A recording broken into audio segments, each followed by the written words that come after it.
Mes chers amis de Café Évangile, le gérant se dit en lui-même, que vais-je faire puisque mon maître me retire la gestion? Travailler la terre, je n'en ai pas la force. Mendier, j'aurais honte. Je sais ce que je vais faire pour qu'une fois renvoyé de ma gérance, des gens m'accueillent chez eux. Il fit alors venir un par un ceux qui avaient des dettes envers son maître. Il demanda au premier, combien dois-tu à mon maître? Il répondit, 100 barils d'huile. Le gérant lui dit, voici ton reçu, vite, assieds-toi et écris 50. Puis il demanda à un autre, et toi combien dois-tu? Il répondit, 100 sacs de blé. Le gérant lui dit, voici ton reçu, écrit 80. Le maître fit l'éloge de ce gérant malhonnête car il avait agi avec habileté. Telles sont les quelques paroles de l'évangile de ce 25e dimanche du temps ordinaire. La logique des paraboles ou bien des contes, quand quelqu'un te raconte un conte, la logique des paraboles, ce n'est pas de le transposer totalement à la vie réelle, sinon que toute parabole, tout conte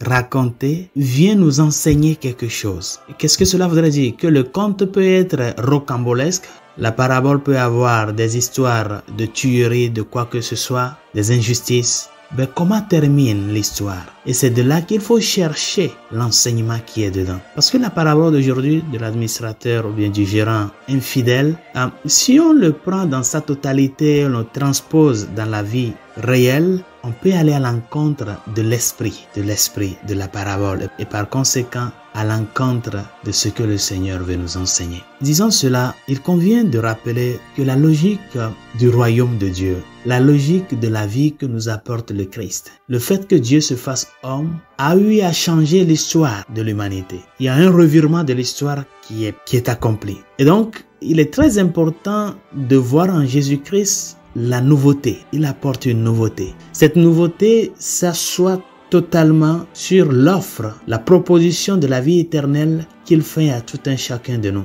Parce que Dieu crée pour l'éternité.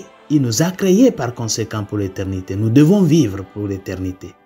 Du point de vue de qu'il y a eu, à un moment donné, non pas une scission, mais une étape imprévue dans cette histoire-là qui est l'étape du péché, le Dieu qui s'est fait homme est venu restaurer cette promesse de la vie éternelle. Je vous dis tout cela parce que l'évangile de ce jour vient nous enseigner l'une des prérogatives importantes pour que cette promesse de la vie éternelle et son accomplissement dans la vie de tout un chacun de nous se fasse effective. Et cette prérogative-là, c'est la question de l'ouverture à l'autre, s'ouvrir à l'autre.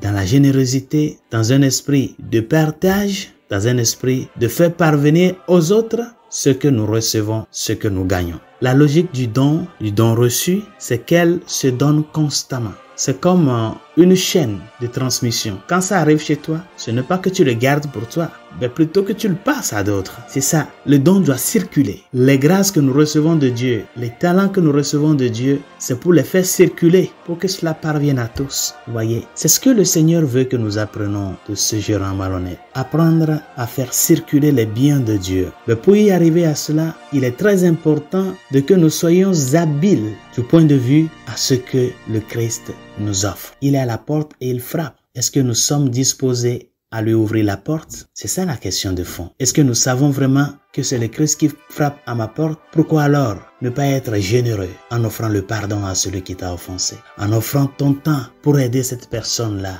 qui en a besoin. En offrant ton talent, tes dons pour se mettre au service de l'autre. Pourquoi devant cette situation, de ce problème-là, de ton couple, de ton mariage, tu ne te mets pas à l'œuvre pour te garantir et garantir un futur meilleur pour cette famille-là qui est en train de s'écrouler? Pourquoi tu restes les bras croisés en disant « ce n'est pas mon problème » et tout s'écroule autour de toi? Notre habileté à travailler pour que le sens de la vie éternelle que le Christ nous a apporté, que nous puissions faire preuve d'une acceptation effective de ce don-là, de cette offre-là, et travailler au jour le jour pour cela.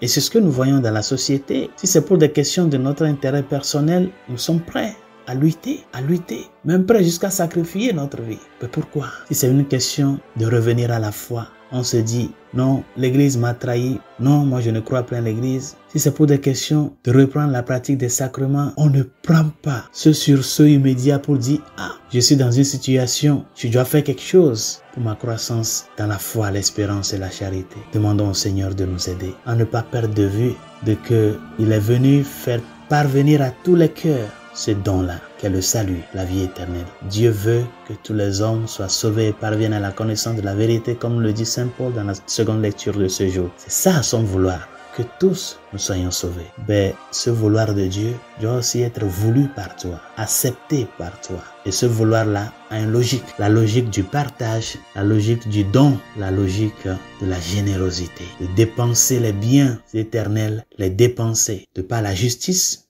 pour laquelle nous luttons, de par l'humilité, de par le sens du partage, le sens du pardon donné et reçu, le sens de la gratitude.